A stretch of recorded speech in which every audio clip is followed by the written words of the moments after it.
Oke, kita ketemu lagi. Yang tadi saya katakan hal yang paling penting ketika kita mempelajari suatu materi, khususnya bidang akuntansi, bagaimana aplikatifnya ketika di lapangan. Artinya, bagaimana sih, apa sih hubungannya kalau tema ini apakah bisa saya jadikan riset atau bisa jadikan saya referensi ketika saya menulis. Nah, ini saya kasih contoh artikel, salah satu contoh artikel tahun 2011 ya. Artikel ini dengan judul akuntansi perpajakan dalam penggabungan usaha. Karena ketika melakukan penggabungan usaha, apa sih dampaknya dengan perpajakan itu? Nah, studi ini, penelitian ini atau riset ini dilakukan pada perusahaan listed di BI. Anda bisa searching, jurnal ini adalah terbit pada Jurnal Organisasi dan Manajemen volume 7 nomor 1 tahun 2011 ya. Penting sekali untuk membahas ini karena tema-tema setiap materi yang kita bahas dalam bidang akuntansi itu semua bisa dijadikan ide satu penelitian ke depan. Oke, nah ini abstrak dari satu penelitian ini. Penelitian ini saya ringkas, saya ambil sampai dengan metodologi saja. Jadi Anda nanti bisa punya bayangan, oh penelitian ini bisa dibawa ya sebagai suatu ide riset. Bagaimana sih? Ya ini ada gambarannya. Ini abstraknya.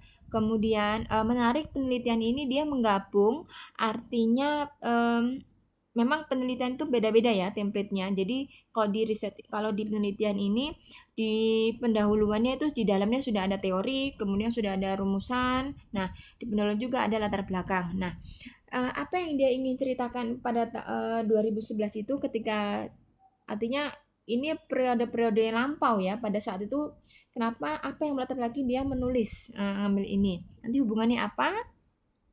Penggabungan dengan perpajakan. Nah, dia melihat bahwa pada tahun ini, pada tahun ketika dia melakukan observasi, melakukan riset, bahwa persaingan usaha itu mendorong perusahaan-perusahaan yang sedang berkembang mengambil langkah-langkah yang dapat mengamankan posisinya, antara lain melalui efisiensi, peningkatan daya saing produktivitas. Nah, peningkatan efisiensi dan produktivitas suatu perusahaan itu salah satunya dilakukan dengan melalui penggabungan.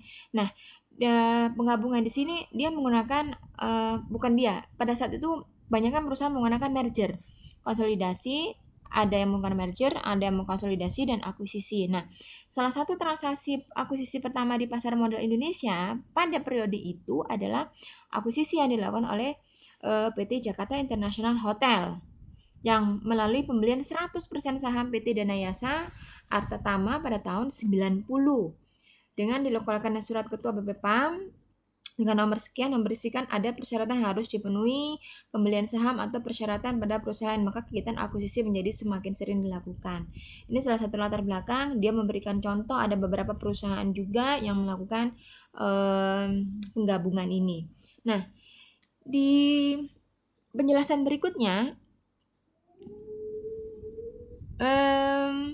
dia juga mengutip, artinya ada kutipan dari Miranda pada tahun 98 dikatakan bahwa memang secara umum belum terdapat acuan baku tentang istilah tersebut, namun sebagian besar para ahli memiliki persepsi makro yang relatif sama.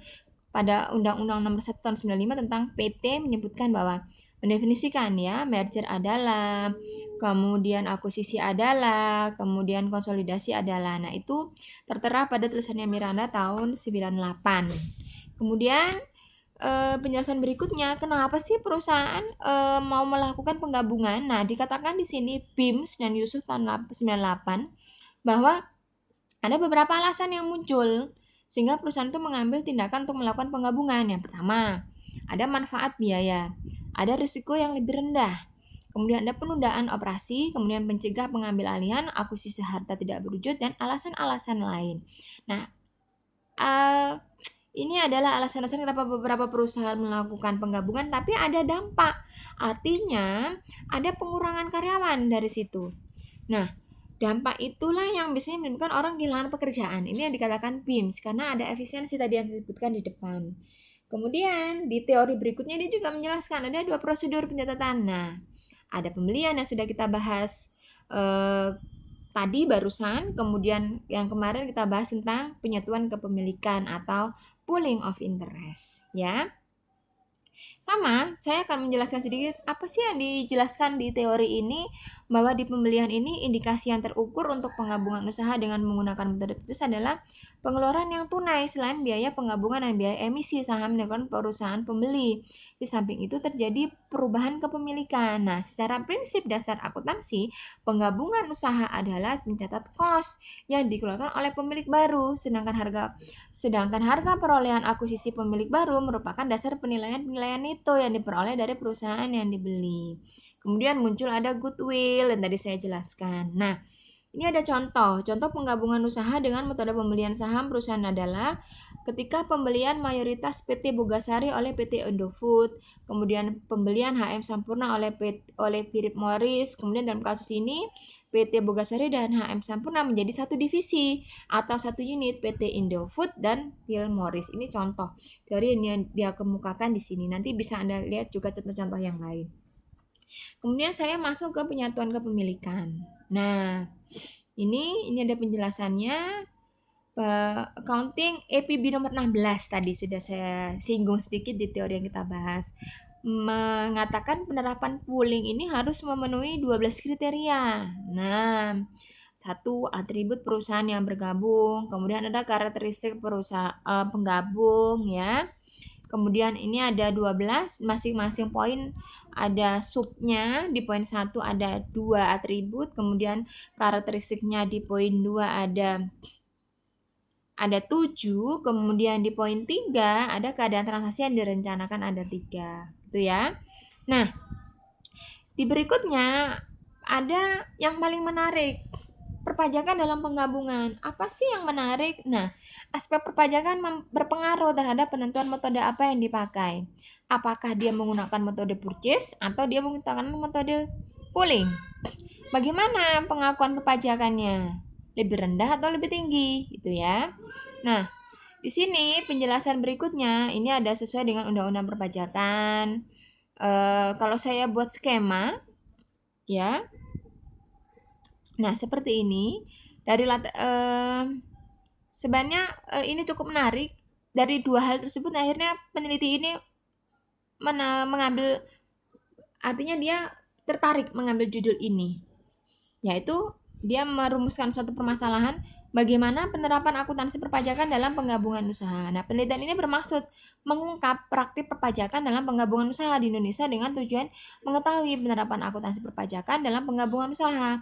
Nah, manfaatnya diharapkan dari penelitian ini sumbangsi bagi ilmu pengetahuan terutama akuntansi perpajakan penggabungan usaha.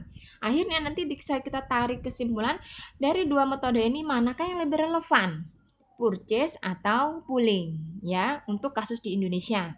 Kalau saya buat ini ada implikasi kedua itu, implikasi kalau dilihat dari sisi perpajakannya bisa dilihat.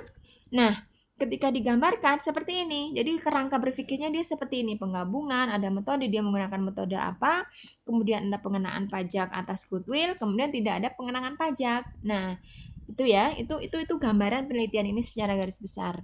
Kemudian ada pemopulasi dan teknik pengambilan sampling. Dia melakukan penelitian tahun 2005 dalam bentuk merger listed di Bursa Efek pada saat itu. Kemudian dia juga menunjukkan identifikasi variabel. Cukup sampai sini. Ini cukup menarik, bisa Anda jadikan referensi ke depan ya. Ini beberapa tahun yang lalu yang dia lakukan, risetnya bisa Anda gunakan sebagai referensi teori nanti ketika Anda ingin mengambil judul ini. Mungkin itu, semoga bermanfaat. Terima kasih, semoga kita diberi kesehatan. Terima kasih materi untuk hari ini, semoga bermanfaat, barokah, dan bisa ada ke depannya kita bisa ketemu lagi dengan materi-materi lain. Saya akan memberikan materi-materi yang lebih lagi buat Anda. Mohon maaf bila ada salah kata. Assalamualaikum warahmatullahi wabarakatuh.